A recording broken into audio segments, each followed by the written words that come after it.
सुवर्णपुर निर्वाचन मंडली ने चाषी नेत्री Sonali Bisi Sonpur block Tarbha block Dungripali block रो प्रमुख जगह मान के गुटे विराट शोभायात्रा ने बाहरी करी प्राय 100 अधिका 4 चकिया गाड़ी मान के प्रचार कार्यक्रम करथिले।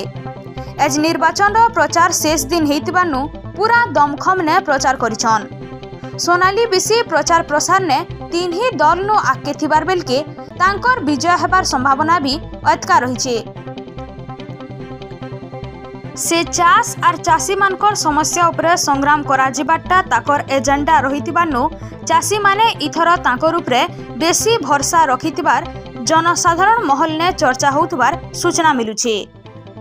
भावे आज प्रचार इलेक्शन लास्ट दिन आमे लास्ट दिन तक भी आज लोक को सचेतन वार्ता दौचु कहीं भी मद मांस पांस पैसा बिक्री नहीं हो स्वाभिमानी हेमा निजर छुआ पिलार मुँह के देखिक इथर भोट प्रचार चाषी मान चाषी मान इटा कबार चाहूँ इथर विकल्प अच्छे चाषी मैंने 180 चाषी भाग नहीं होन चाषी सरकार सामिल हो कैसी पार्टी आम मैंने नहीं जो। ठीक है धन्यवाद।